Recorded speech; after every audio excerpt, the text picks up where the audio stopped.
What's going on, everybody? Welcome back to the Art Shack. So here's one of those questions that I get pretty often. Basically has to do with what sort of pencils that I actually use. This is something that I don't really cover too often. Not really a reason as to why. It's just something I don't really think about when I'm making drawing videos. Again, no particular reason why.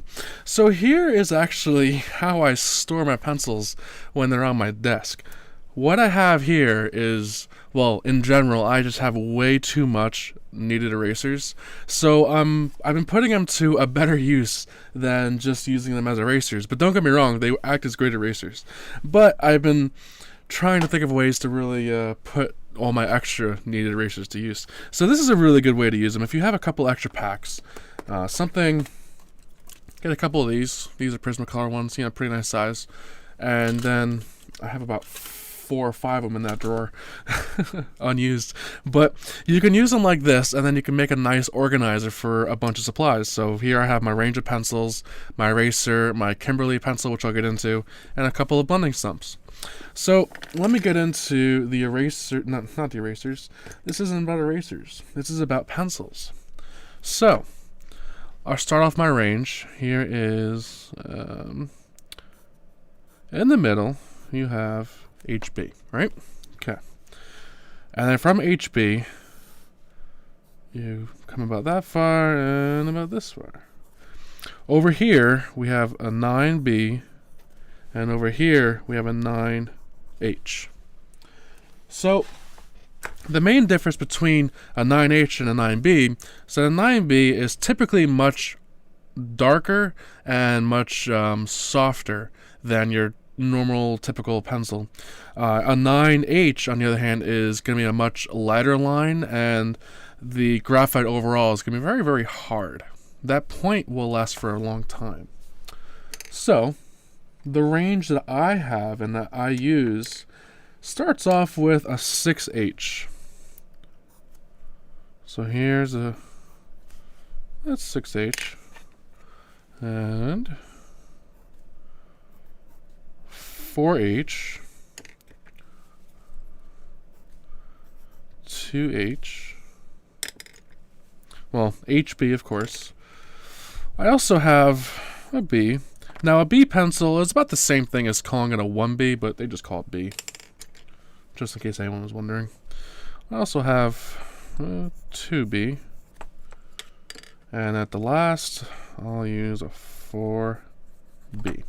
Now, as you can probably see, there's a pretty big difference between the 4B and the 6H. Right off the bat, you can see this is much darker. Now, I've come quite in tune with this range pretty quickly, because I've realized that with filming drawings, when you go lighter than 6H, it's hard for the camera to pick it up. And at the same time, higher than a 4B, it starts to become very, very reflective. So it becomes difficult to perceive whether or not that area that you're drawing is either light or dark. So let me get into the different brands. As you probably see, these pencils, the classic green, are Faber Castell pencils. Those are the pencils that I use most of the time. But, a lot of pencil brands are really good. So I used to use a lot of the blue Stettlers. They're really nice. And I've also used quite a bit of Derwent. Now, there's no particular reason why I stopped using either of those two brands. I just started picking up the Faber Castells, and I've just really enjoyed them. So, there's no reason why I've done one over the other. Here's another brand. I haven't really tried them out, though. These are Create-A-Color. Ooh. These are nice. I like the red color of them. But, so here, this one has a 9B in it. I don't have a 9H pencil, though, so I won't be able to demonstrate how that looks. But here's a 9B. I'll show you what I mean by that reflective surface. So here we go. I'm going to press pretty hard with this, and I can see it already as I'm drawing. And I'll move the paper around so that you can see it as well. Close that. Okay, so let me lift this up. Alright, you see how I'm pivoting this paper? You can probably see the shine of it come and go as I'm doing this. Alright? Do the paper dance. Yeah. Alright. Stop getting goofy. Alright, so as you can see, the 9B is quite reflective, so that's a main reason why I don't really use it. But if you're drawing off camera, you know, you can use any pencils you want because you don't really have to worry about the camera being able to capture all the range of pencils. Now, let me talk about something else real quick. If you check out my video on my setup, which I pretty much go in depth in everything, and I show you my entire studio and how I have everything set up. If you look in that video, I have these round discs suspended beneath my lights, and what those are diffusers. If you notice, there isn't too much of a shadow from my hand. If I were to remove those diffusers, that shadow would be much darker and much more potent. And what that does is it helps to diffuse the light, which makes anything that I draw here, the camera will pick up much better than it normally would. So that's just something to keep in mind. And they're only $10 each ring. So I mean, it's not too much, but that's how much I got them for. I'm not sure how much, you know, you'll find them for. You can actually even use like a piece of cloth or something, but just be very, very careful with that because you don't want to set them on fire with your light. That would be bad. But moving on. So there's this is the point I wanted to bring up too. So with that 9B pencil being, you know, so reflective, I found an alternative. This is a Kimberly 9XXB. This is an amazing pencil. So check this out. See how dark this is? See how ridiculously dark that is? It's almost black. It's nice. I mean, it's like charcoal black, but with a pencil. I mean, you can cross-hatch this thing and seriously go jet black. And what you notice is it doesn't reflect like the other one does. It's awesome. So here you go. It's a Kimberly 9XXB. You can see how dark that is. It's awesome. Alright, so moving on. I've been kind of expanding with what I use with pencils. Here are some mechanical pencils. I have two of 0.7, 0.5, and 0.3. And I have two different graphites in each one. And, you know, just so I can get light and dark with each. You know, not going too crazy. So what's nice about this is that you get consistent line quality. So these are my detailing pencils. So this one I can get consistent, you know, thicker line. This one is a little bit thinner, as you can probably see. And then this one's a 0.3, which is, you know, if you want that really, really fine detail, this is it, man. This is the gold. This is it. It's good stuff. But like I said before, it's just consistent line quality, which is what is really good for. But you can pretty much use any mechanical pencil. I mean, the graphite in this isn't exactly like, you know, it's not like the graphite that I, you know, would be in here. It's just the, you know, regular little tubes of refills, something like this. This is a 0.3B, you know, so it's right about here on the scale. But yeah, you know, nothing too special for that. Now let me get into something that I've been really enjoying. These are clutch pencils. So these will pretty much have the same graphite that is in one of these pencils, but it's just in like a mechanical pencil type form. So what I've done is, I'll bring it up. You can see it says HB and one says 2H. I wrote that on a piece of paper with a marker and then just taped them on. That way I'll be able to tell the difference between the two. That way, you know, I don't have to constantly test them out to know what they are. So makes it a bit easier. Easier is good.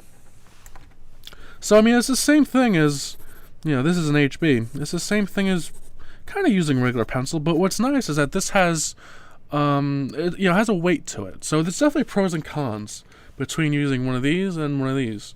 So I guess it depends on where you stand with them, but I'm probably going to be using both of these within a drawing. But what's nice is the traditional pencil is, you can see, just a tad bit longer. But what the problem is that these pencils will eventually, you know, as you use them, will get shorter. So if you like to lean back on your pencil, I sometimes like to do this, you won't be able to. At least with this, you'll always consistently be able to have that range. But there is a remedy to that. You can use one of these. It's a pencil extender. So it's just sliding the pencil in there and then moving this ring up to add some friction, and voila, you have your range back. So there's definitely ways of getting around it.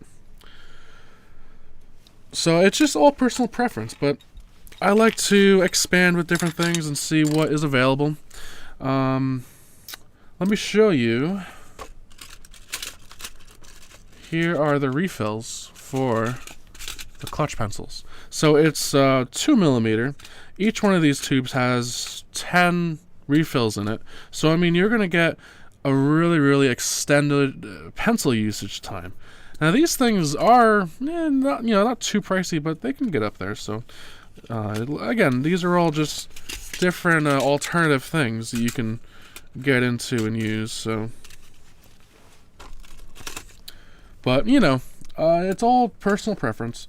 But I like to experiment and see what's out there. But what's nice, like I said, this has a nice bit of weight to it. So it, I don't know, it feels like I'm drawing with, obviously I'm not drawing with a pencil. I'm drawing with a mechanical pencil here, but the weight just makes it feel nice. But, regular pencils will do the job as well. Like I said, I'm probably going to be interchanging between the two of them during a drawing. Now, the difference is, this one you use a regular pencil sharpener for, but with these, you get one of these little things, these itty bitty pencil sharpeners, and all that goes in there is the graphite, and you just twist. But you'll need a little dish so that you don't get graphite everywhere. But what's cool is that you can actually probably even save the graphite that you sharpen from these and use it as powdered graphite down the line. So just an idea. But these I all picked up off eBay, and same with the refills. They're off eBay, pretty cheap, not bad. I couldn't find these anywhere online or anywhere, anything like that. So some of these I got from overseas. So I don't know why, but Faber Castell is just a brand I like. But actually 4B I couldn't find, so I had to pick that up in Stettler, which is also a very good brand. So like I said, so it doesn't really matter, but it's just something I like to do. But what's really cool, I think, overall about pencils in general, is just how cheap they really are. To get pencils like this, you're looking at about $1 each. You can get an entire tin for about anywhere from $12 to $15, something around there. Don't quote me on that. I'm not entirely sure. I'm just kind of going off the last thing that I've seen. But what's really important is having that range of pencils, going from that 6H to 4B. A lot of people ask me, is it important to have that range of pencils? Yes, it is, but it's a complete difference between having that range and knowing how to use that range of pencils. But so here's a drawing that I just finished up. It's the barn landscape that I did, and in this one I've used a pretty wide array of my pencil materials. I use a lot of mechanical pencils within the barn to really pick up that texture in there, which really helped out. And in the background, I use a lot of the H pencils to really lighten these things up. But general rule of thumb, the H pencils are very, very smooth, so they make a nice smooth surface, not very textured. So if you want something that's going to look smooth, kind of like this silo of sorts, you can do it with that. Or if you want something textured, you can do more of a B, because a B pencil will do that. But overall, just having that range of pencils will help you do something that will give you contrast within your drawing. Being able to tell the difference between one object and the other because of the difference between light and dark, which really overall gives the drawing its overall impression and impact upon the viewer. So something like that is really important to pretty much know. But don't worry, I'll be showing you how to do that, down the line. I'm going to be making more of these. I plan to show a bunch of different textures and things like that you can create with pencils, and just the general purposes and uses of different pencils. But this video, I'm just showing you the different types of pencils, and then the next one, I'm going to be showing you how to apply and use them. So hopefully that'll be helping you out. But in the comments below, let me know, what is your favorite brand of pencil? I'm curious to know. I've pretty much haven't found too much difference between different pencil brands, but it's always always curious to see who likes what brand of pencils. It's always a bit interesting. So I want to thank you all very much for watching, and hopefully you learn something out of this. That's always my biggest goal out of these videos. So again, thanks very much for watching, and I will see you all later. Take care.